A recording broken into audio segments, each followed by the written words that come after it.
Kiwil dakwah itu dalam prosesnya mungkin share saja lah, berbagi aja lah, berbagi bagaimana nikmatnya ketika dekat dengan Allah. Jadi bukan suatu yang ini hadisnya ini ya, kalau hadis belajar dikit-dikit, ayatnya pun belajar dikit-dikit gitu loh. Jadi hanya berbagi saja, berbagi cerita tentang bagaimana nikmatnya hijrah.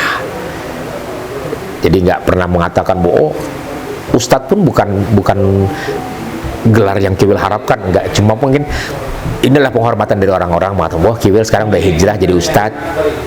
Apa yang Kiwil katakan ya cuma bilang amin saja.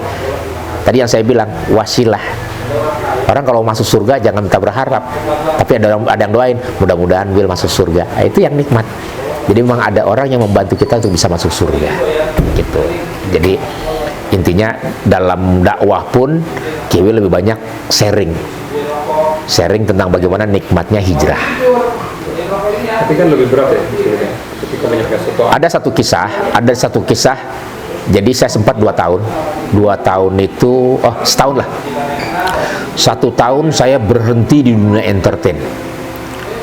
Udah saya tinggalkan tuh, nggak mau masuk TV, nggak mau syuting, nggak mau ini. Bener, saya tinggalkan semua. Saya hanya ingin ngaji sama kiai. Udah. Selang 1 tahun setengah, malah diomelin sama kiai. Karena kiai ditelepon sama istri saya. Kiai Kiwil zolim.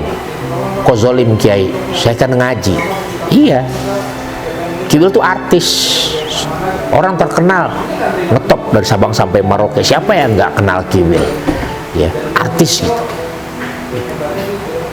Kenapa Kiwil tinggalkan artis? Karena saya nggak mau Kiai hidup dalam dunia entertain, nggak mau. Saya pengen ngaji sama Kiai, nggak boleh. Allah titipkan itu amanah. Artis itu Kiwil jadi artis tuh amanah dari Allah. Gimana caranya? Jadikan keartisan Kiwil itu dakwah. Maksudnya Kiai? Iya. Terus Kiwil bekerja sebagai artis. Tapi jangan lupa, dalam keartisan Kiwil harus ada dakwah. Sampaikan kebaikan. Rasulullah menyampaikan, sampaikanlah walaupun cuma 1 ayat. Itu dakwah Wil. Terus gimana? Syuting lagi. Akhirnya Kiwil syuting lagi. Syuting bukan berarti mencari dunia, tidak. Kiwil syuting di mana-mana hanya ingin mencari dakwah. Ya, menyebar kebaikan. Karena dalam surat Al-As siapa orang yang terbaik? Orang-orang pilihan itu ya orang-orang yang dalam berlomba-lomba dengan kesabaran dan orang-orang selalu menyampaikan kebaikan. Sampaikan kebaikan. Itu janji Allah. Supaya kenapa? Supaya Kiwil nggak rugi. Percuma Kiwil cari duit banyak. Ya, punya mobil mewah, rumah mewah, ya, kemudian popularitas semuanya, tapi dalam hidupnya tidak ada dakwah, maka dia akan merugi di waktu hidupnya. Tuh, wal as demi waktu, sesungguhnya manusia dalam keadaan merugi. Jangan sombong manusia, kau boleh kaya, tapi dalam hidupmu tidak ada dakwah, mohon maaf, maka hidupmu dalam keadaan merugi. Makanya saya Kiwil nih, siapapun antum semuanya, hiasi harimu dengan dakwah. Dengan siapa? Dengan orang yang membencimu, dengan orang yang mencintaimu, dengan orang yang sayang denganmu, dengan orang yang gak suka dengan kamu, tetap kau berdakwah. Cintai semua manusia ciptaan Allah sebagai jembatan wasilah kamu untuk masuk ke surga. Itu enak banget ya. Pokoknya ya sekarang ini ya nikmat. Pertanyaannya yang teramat penting, sanggupkah kita manusia hidup dalam dakwah? Terkadang dakwah itu yang tidak pernah kita ambil, padahal dakwah itu rahmat, padahal dakwah itu hidayah. Terkadang kita minta cuma harta dunia, kita minta dunia. Kalau kita minta dunia sama Allah, Allah kasih. Tapi kadang-kadang kita melepaskan hidayah dan rahmat Allah. Makanya di sini, kenapa pilih hidup seperti ini? Ya beginilah hidup dunia dakwah. Orang yang hidup dunia dakwah semuanya berkecukupan. Orang bilang, oh ya sekarang Kiwil nggak punya duit. Iya, saya nggak punya duit. Terus kenapa ada masalah? Ya, sekarang nih, saya mau nanya, kamu banyak duit, di mana dakwah kamu? Cuma bisa mengatakan itu.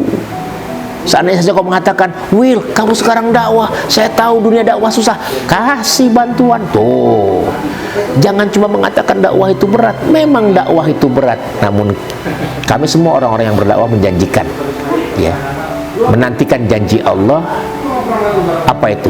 Ladang pahala yang berlimpah buat persiapan nanti di yaumil kiamah. Tuh. Orang boleh kaya, silakan kumpulin harta. Silakan kau boleh bersedekah, kau boleh berpuasa, kau boleh sholat. Ingat, sholat, sedekah, puasa itu hanya untukmu. Tuh. Sholat bukan buat saya, buat sendiri. Puasa buat sendiri. Sedekah buat sendiri. Lalu buat apa orang lain? Berdakwah. Tuh, maukah harta kita salurkan buat dakwah? Berat coy. Itu yang susah. Kita punya harta banyak tapi berat untuk mengeluarkan di jalan dakwah. Susah. Orang tidak mau miskin hanya untuk dakwah, tapi orang berdakwah siap kaya. Tuh kuncinya. Orang berdakwah siap kaya. Karena kenapa? Sudah merasakan bagaimana nikmatnya miskin dalam dakwah.